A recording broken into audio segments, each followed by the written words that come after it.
My husband is the current Prime Minister. In public, he is aloof, noble, and strictly adheres to propriety. In private, he is as fierce as a wolf and a tiger, leaving me unable to get out of bed every day. 3 years into our marriage, his white moonlight suddenly appeared. That night, he didn't come home. In a fit of rage, I wrote a divorce letter and left. Before leaving, I didn't forget to sting him. Small in size, poor in technique, bland and boring, this old lady is divorcing her husband. Little did he know, he scoured the capital all night, pinning me against the carriage. My dear, this time feel it properly, whether your husband's skills are up to par or not. Hello, everyone, welcome to my channel. Subscribe us to read wonderful novels every day. Now the story begins. Xin Yan married me out of sheer necessity. At that time, he had just achieved the top rank in the imperial examinations and was appointed as a compiler in the Hanlin Academy. Because he was so strikingly handsome, matchmakers sent by the capital's noblewomen wore out his doorstep that very day. Of course, he rejected them all, one by one. I bared my teeth, laughing at the noblewomen's lack of restraint. Then, I immediately went through the back door, disguised myself as a man, entered the Hanlin Academy, and became his page. As we spent more time together day by day, I found myself craving his body more. No, I admired him even more. He drafted documents, and I diligently ground the ink. He toiled over his papers, and I, like a loyal servant, massaged his back. He stretched, and the next moment, my tea was at his lips. To make him accept my sachet, I gave one to each of his colleagues. A year passed like this. My plan to seduce him made no progress, but he entered the cabinet due to His Majesty's appreciation. At the Burning Tail banquet, I drank a few too many, which led to the lords teasing me. Xin Yan, however, looked worried and pulled me out of the restaurant by my wrist.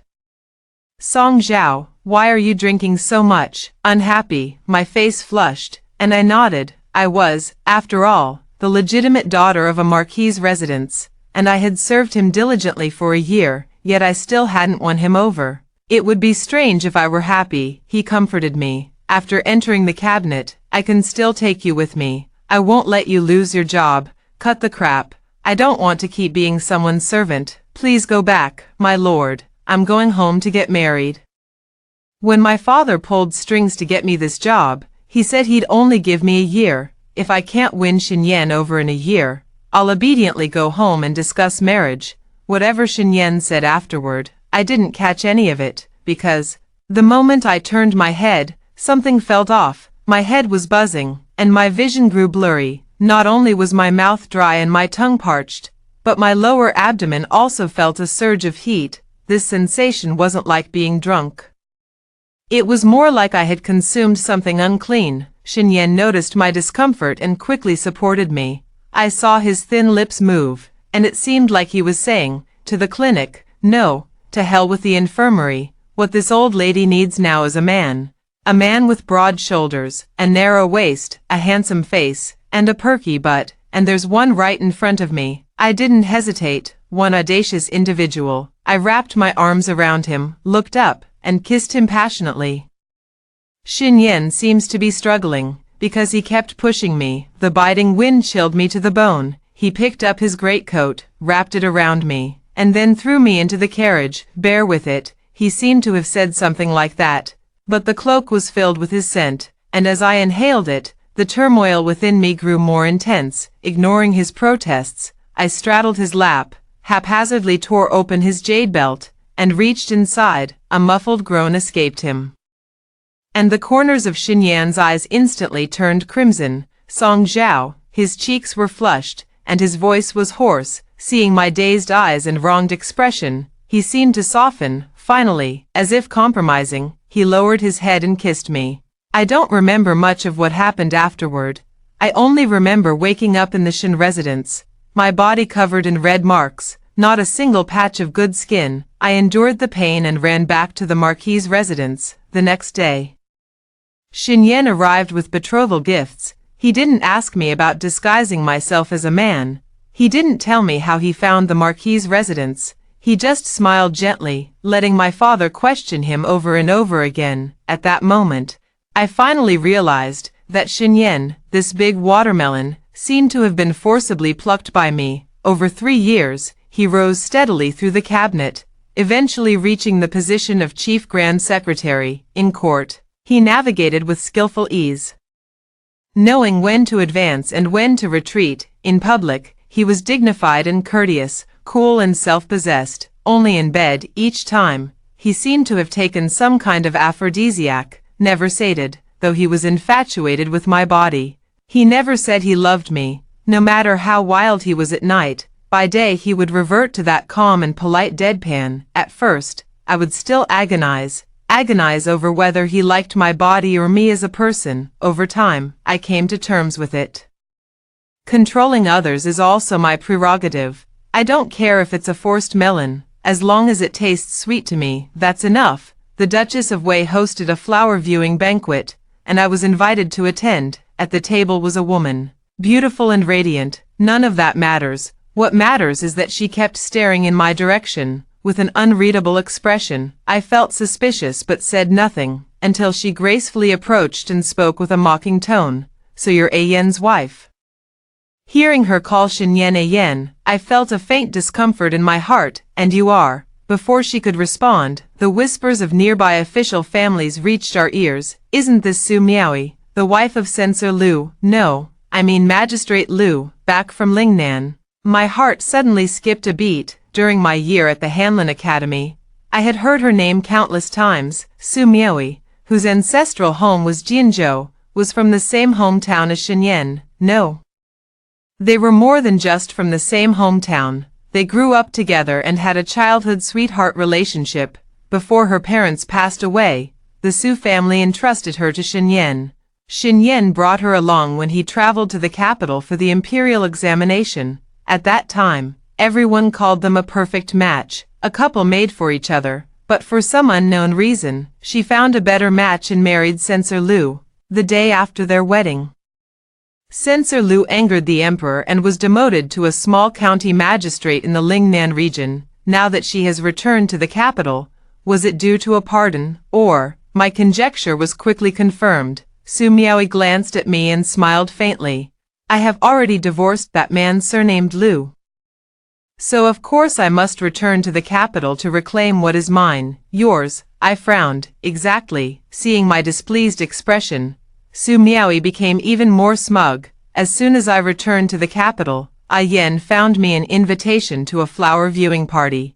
He said he wanted me to meet more noble ladies. After all, I'll inevitably have to make appearances at such events in the future. Hearing this, do you still not understand? She swayed as she approached. Now that I'm back, there's no longer a place for you in the Shin family. Bullshit. Before she could finish, I coldly interrupted her. You. Her face flushed with anger, but it was only for a moment before she returned to normal.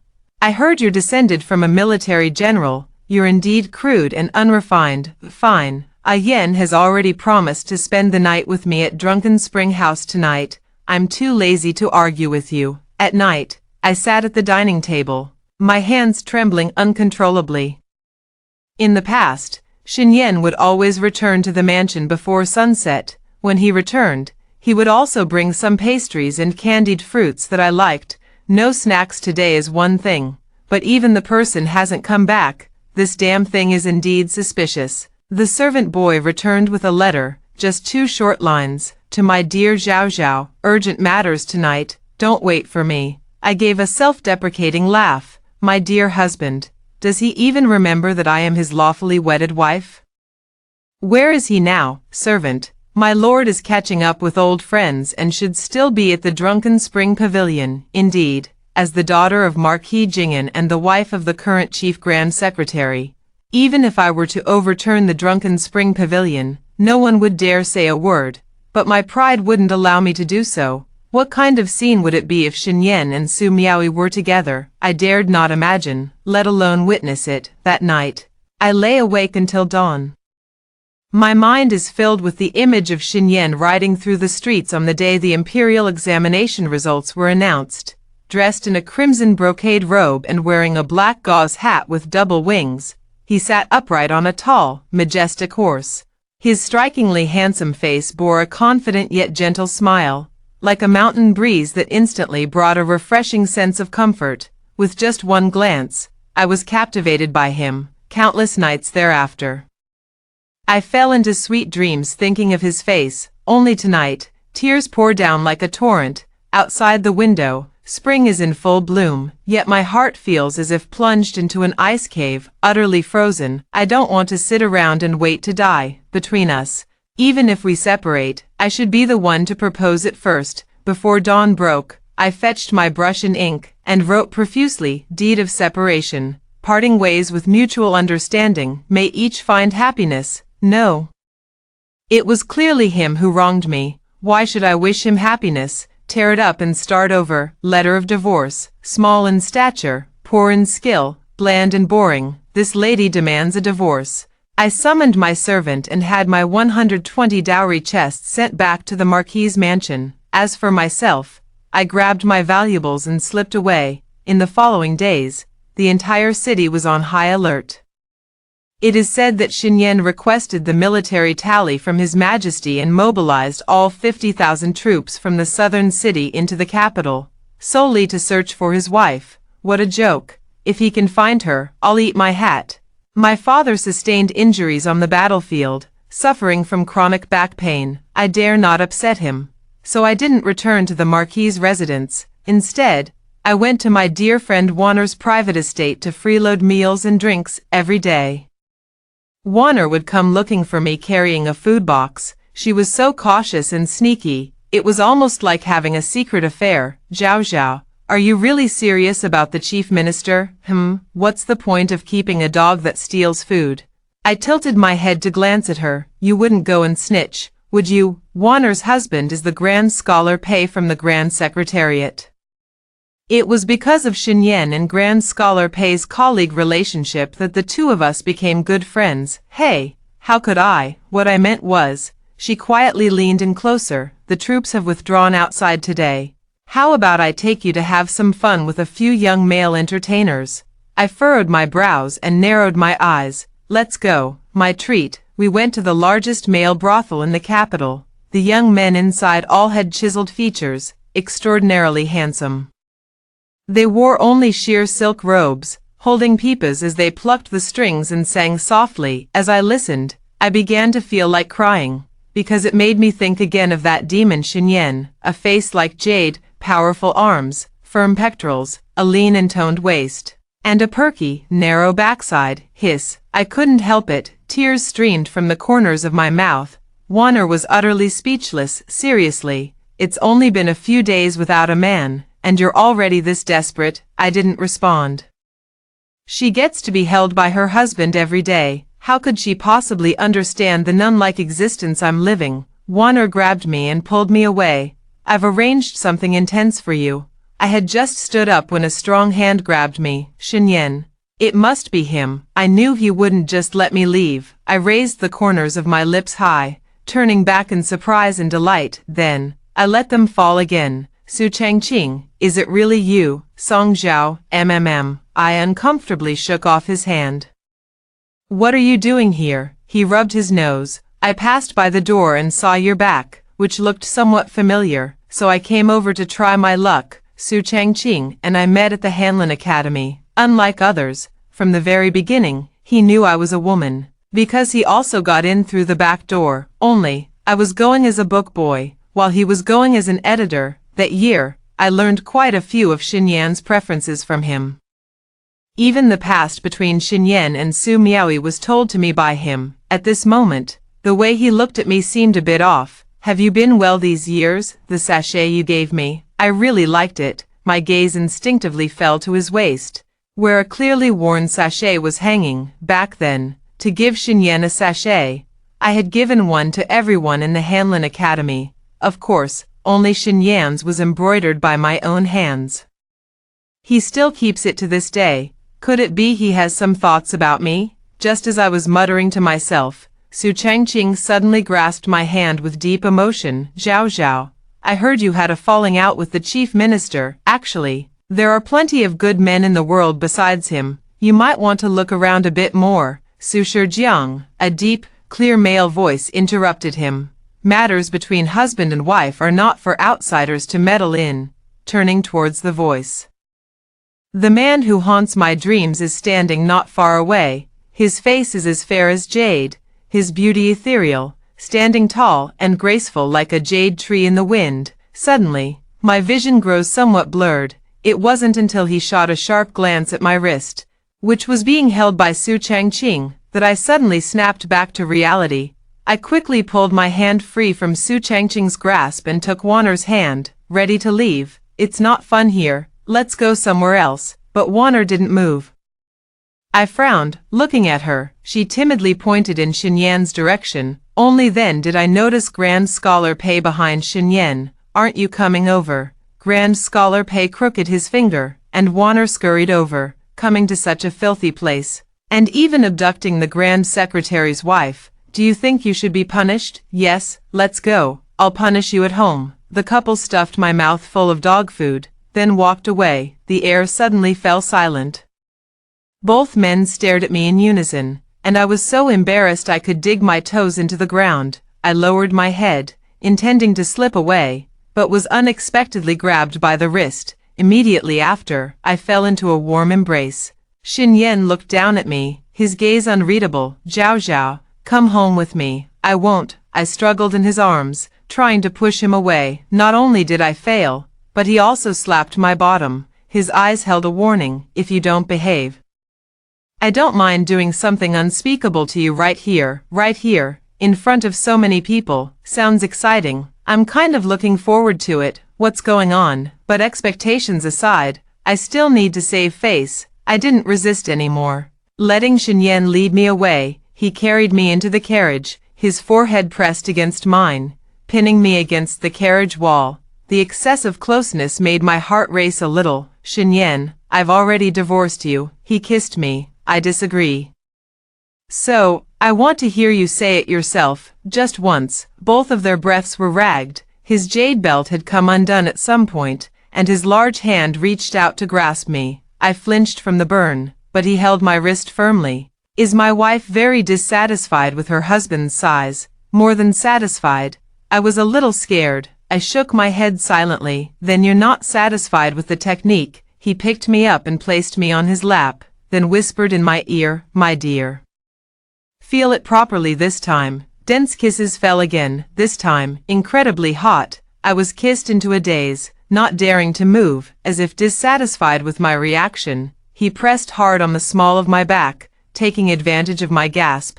He pried open my teeth and explored wantonly. I had never seen Xinyan like this before, and I was a little scared. He had always been proper, polite, calm, and restrained. Who on earth had turned him into this? Su Miaoi, I had to admit. His kiss was incredibly tempting and left me wanting more, but I couldn't just let him sweet-talk me into this without understanding. Before things got out of hand, I looked away. Wait a minute, what's wrong? Zhao Zhao. Xinyan's breathing was rapid and hot, and his voice was hoarse. His eyes were filled with desire, incredibly sexy. I swallowed hard, trying to remain calm. Actually, we both know very well that if it weren't for that big mistake we made that night, we wouldn't have gotten married at all, right? As soon as she finished speaking, Xinyan's body visibly stiffened for a moment. Damn, I was right. I don't want to deceive myself anymore. Let's part ways amicably. Okay. Xinyan stood frozen in place, staring at me for a long time. Are you serious? I nodded. His eyes suddenly welled up with moisture as he exclaimed emotionally, You're going to leave me and go find him, aren't you? Me? He asked again. You've never forgotten him all these years, have you? No. What are you talking about? Stop pretending. You know who I'm talking about. Xinyan gritted his teeth, tightly locking his arms around my waist, eliminating any space between us. His usually cold eyes were now filled with a terrifying possessiveness. That wasn't the first time you two met at Nanfeng Pavilion, was it? You've been in contact all these years. Has he ever held you? Has he ever kissed you? Has he ever had you? Facing his accusatory gaze, I was completely stunned. I wanted to explain, but he swallowed all my words. With my lips caught between his, he murmured indistinctly, He's not good. He got into the Hanlin Academy by clinging to connections, And in 4 years, he's only been promoted to lecturer. He's not good at all, Zhao, lecturer. So he was talking about Su Changqing. He actually thought there was something between Su Changqing and me. He was the one who betrayed me first. How could he turn around and blame me, you bastard? A sudden surge of anger flared within me, and I pushed him away with force. Then, with a twist of her mouth, she burst into tears. Xinyan had never seen me cry like this before and was terrified. He carefully cupped my face, apologizing in a panic. I'm sorry, Zhao, it's all my fault. I won't say anything more. Please don't be angry, don't cry, okay? Not crying was impossible.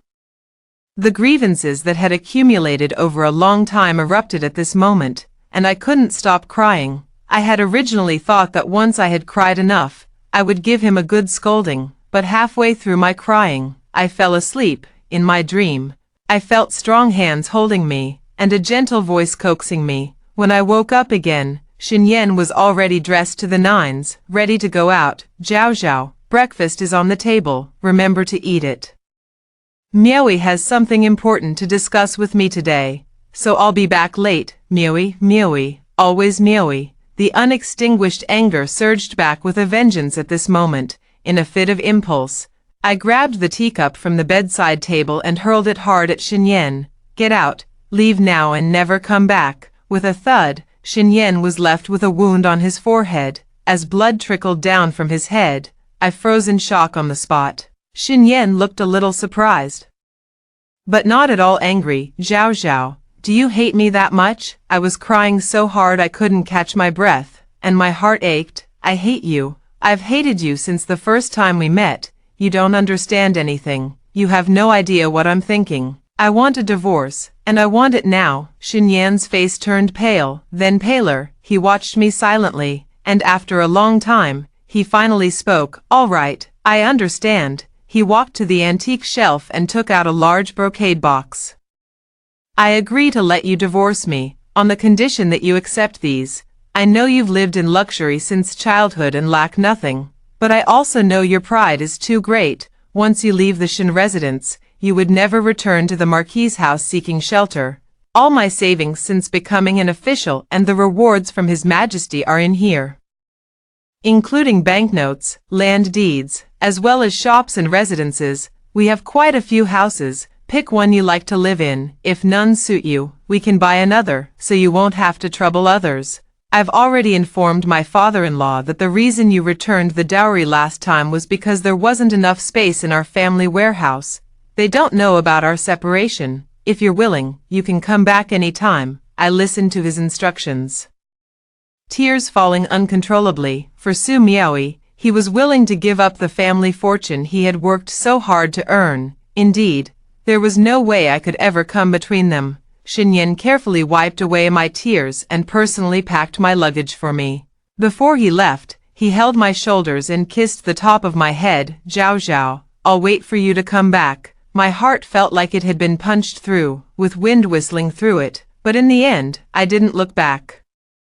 I arrived in the south of the city and moved into the 5-courtyard mansion Xinyan had given me. Here, there were layers of eaves and stacked peaks, with jade steps and vermilion courtyards. Everything was perfect, except it lacked a bit of human warmth. So, with a wave of my hand, I bought dozens of young servants and maids for companionship. For the past month, I've been eating, drinking, and sleeping well. When I'm free, I go shopping. When I'm lazy, I nap in the courtyard. In this way, life has been quite manageable. Wanner was kept indoors by her husband and couldn't go out. She only recently got a chance to visit me. She brought me my favorite snacks and casually revealed news about Xinyan.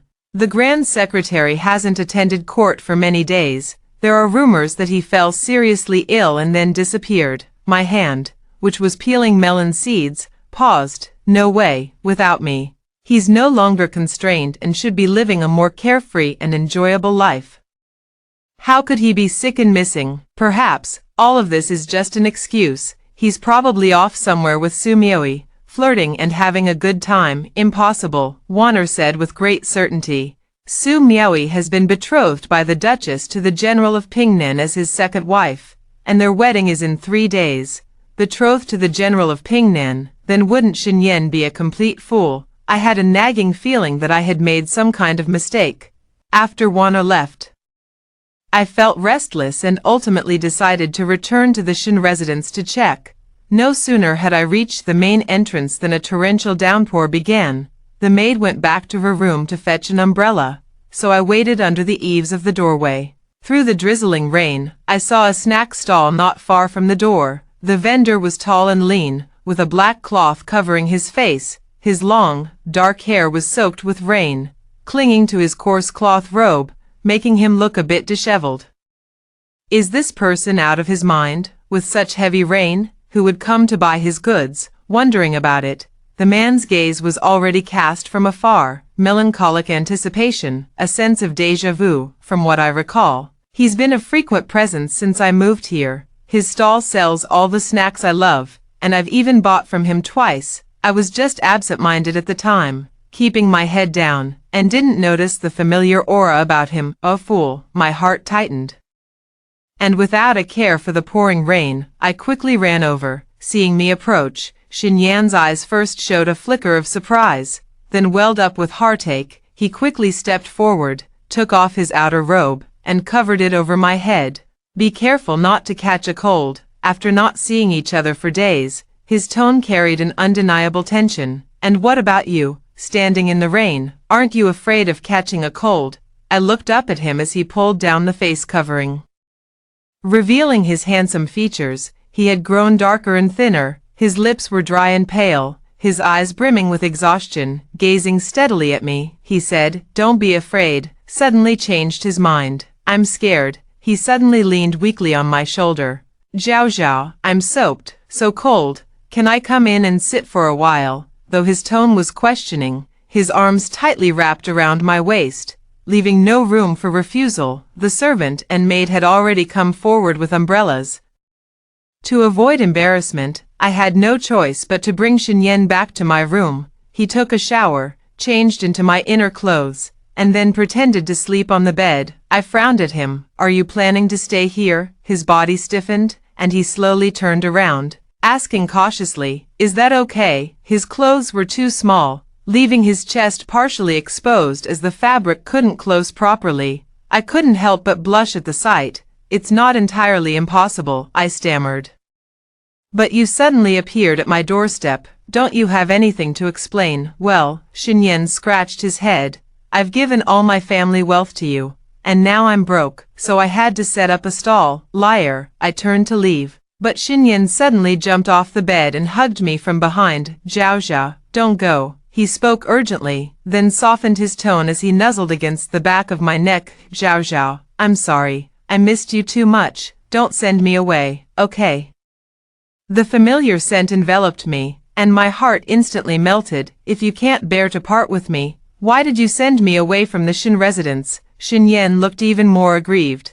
"I thought you wanted to leave me and marry Su Changqing. I wanted to make you happy, so..." Speechless, I pushed him away and turned my back. "Ever since the day you rode through the streets on horseback, there's been no one else in my heart but you. How could I possibly want to marry him?" "What on earth were you thinking?" Xinyan was stunned. "You mean, the person you've liked all along was me? Who else?" I shouted at him in frustration. "I went through so much trouble to sneak into the Hanlin Academy as your page, yet you thought I liked someone else. You really are a block of wood." I'm sorry.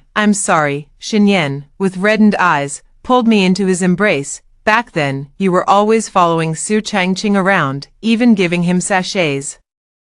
I thought you had snuck in just for him. I followed him to learn about your preferences. As for the sachets, if you had paid a little attention, you would have noticed that yours was crudely stitched with loose threads. It was the only one I embroidered myself." Xinyan listened, tears streaming down her face. "Then why didn't you tell me sooner?" "Because..." I looked up at him, feeling wronged. "Because you don't like me. You're always so cold and distant with me on a daily basis. It's only in bed that I can feel your passion. I thought you only liked my body." Xinyan frowned. "How could I not like you? Not long after you entered the Hanlin Academy, I realized you were a woman. It's just that I thought you favored Su Changqing, so I didn't express my feelings. That night, I originally wanted to push you away, but in the end, My selfishness overcame my reason. I thought, there's plenty of time. As long as we get married, one day you'll fall in love with me. I don't understand. Then what about you looking for flowers for Su Miaoi and not returning home that night? Those can also be explained naturally. Xinyan looked at me intently. Both my parents died, and I had nothing to eat when I was young. Miao Yi's father once helped me for a period of time. After she divorced and returned to the capital, she wanted to repay my kindness by marrying me, but I already had you, so I naturally wouldn't agree and refused her. She said she wanted to use the flower appreciation banquet to get close to the Duchess, so that the Duchess could arrange a marriage for her, and she asked me to find an invitation to the flower appreciation banquet for her. As for not coming home that night, it was because I found the drunken immortal doctor. I drank with him all night before he agreed to help me treat my father-in-law's old waist injury. As he spoke, he suddenly realized something. Zhao Zhao, you didn't think I stayed out all night with Miaoi, did you? Do you distrust me that much? I bit my lip and glanced at him. On the day of the flower viewing banquet, she practically danced right in front of me. How could I not overthink it? Besides, didn't you also assume without asking that Su Changqing and I had something going on? Fair point. Xinyan lowered his head and shyly nuzzled my nose. Zhao Zhao, no matter what Miaoi told you, it wasn't my intention. If you don't believe me, I'll take you to confront her tomorrow. I chuckled. Let's just forget it. It's only because neither of us spoke up that such a huge misunderstanding occurred. If anyone else found out, they'd laugh their heads off. After saying that, I broke free from him and turned to get into bed. Xinyan sidled over with a grin. Wifey, get out. It's still raining outside, and I'm cold. Then sleep on the floor. That would be so embarrassing. I ignored him, pulling the blanket over my head. There was no sound outside for a long time. I quietly lifted a corner of the quilt and saw Xinyan obediently squatting beside me, looking as pitiful as a puppy. I suppressed a laugh. Back in the Hanlin Academy. How did you figure out I was a woman? Xinyan chuckled. Wasn't it obvious? You're petite, with no Adam's apple, and your skin is fair and smooth, with a pair of soft little hands. Most importantly, there was that time you stained the chair cushion during your period. I clicked my tongue. How embarrassing. Being seen by your own man isn't something to be ashamed of. Xinyan smiled as he climbed onto the bed and began to untie his robe. I warily scooted backward. What are you doing? Xinyan paused his movements, analyzing seriously. My wife went through so much effort to win me over. Wouldn't it be a shame not to make the most of it? I blinked and thought for a moment. That makes sense. Xinyan chuckled, looked at me intently for a while, then cupped my chin and kissed me. My dear wife, I love you. Those few simple, tender words were enough to make me fall. Me too. Tonight's Xinyan seemed a bit different from before. Not only was he putting in more effort, but he also tried many new things. It was as if he was trying desperately to prove something. I bit my lip and pushed him, but he held me even tighter. Don't run, my lady. He chuckled mischievously and leaned into my ear, leaving a burning breath. I didn't know my lady's feelings before, so I always held back. Let loose a bit today, my dear wife. You can fully experience your husband's skills. Woo-woo. I couldn't handle it either. The border defenses. She asked about everything in detail. Magistrate Liu, who already didn't trust her, became even more suspicious after hearing her words. How could a weak woman from the countryside suddenly care about these things? He decided to investigate thoroughly. But unexpectedly, Su Miaoi disappeared again. It was only when he learned of Su Miaoi's marriage to General Pingnan that he suddenly understood and wrote a letter to the capital. At this moment, the truth was already clear. Xinyan nodded and winked at a servant not far away. Before long, a large group of constables marched in through the door. The general's wife has colluded with foreign powers, a crime punishable by death. Seize her at once again. The vast general's residence descended into chaos. Su Miaoi's pupils contracted in terror. Her face instantly drained of color. My lord, I am innocent. General Pingnan knew about our plan a day ago, so why would he help her now? He snorted coldly and turned his head away. Su Miaoi then turned to tug at Xinyan's sleeve. Yen, you and I have been childhood sweethearts since we were little, and my father even raised you for half a year. You can't abandon me. Xinyan flung her away. For those 6 months, your father gave me stale buns and moldy food. Even the chickens in your shed ate better than I did. Without that food, perhaps I wouldn't be alive now, but I worked for your family for over a decade and brought you to the capital. I've long since repaid everything. As for the childhood sweetheart bond you speak of, how you ridiculed me all these years, you may have forgotten, but I will never forget. My heart ached as I listened, and I leaned closer to Xinyan. So, she was never your white moonlight, Xinyan sighed softly. I don't know anything about white moonlight or black moonlight. I only know that there has ever been one person in my heart, and that is Zhao Zhao, my wife. Su Miaoyi was eventually imprisoned and sentenced to execution after autumn. The general of the southern plains was temporarily relieved of his duties, interrogated as a victim, and reinstated to his original position after being cleared of suspicion. Su Miaoyi's ex-husband, Magistrate Liu, had rendered great service this time and was transferred back to the capital to become an imperial censor. The unluckiest, however, were the Duke and Duchess of Wei. It turned out that on the day of the flower viewing banquet, Su Miaoyi failed to get close to the Duchess, and instead used a trick to get into the Duke of Wei's bed. One was to give up her beloved old man, and the other was to listen to Su Miaoyi and act as a matchmaker for her. The Duchess of the State decisively chose the latter. Little did she know that Su Miaoyi was scheming to marry the southern general solely for the southern frontier defense plans. After Su Miaoyi exposed them, the Duke of Wei was demoted 3 ranks and suffered a tarnished reputation in his later years. Half a month later, when the elderly couple went out by carriage, a barrage of rotten eggs and wilted vegetables was hurled at their windows. The common people threw things and cursed.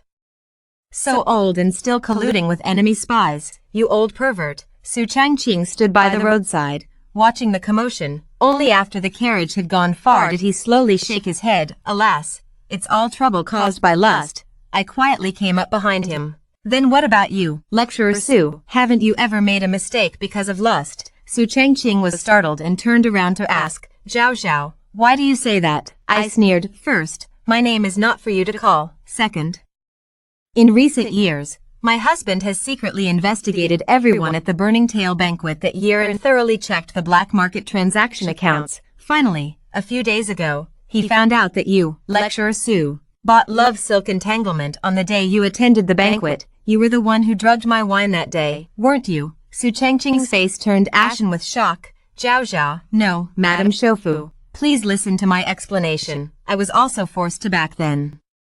Before he could finish speaking, I slapped him hard several times. Couldn't help yourself, or couldn't control your crotch.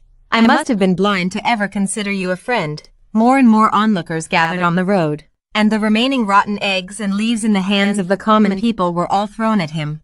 Xinyan ordered the soldiers to arrest that scoundrel, then turned back to comfort me. Good girl, don't be angry anymore. Okay, does your hand hurt?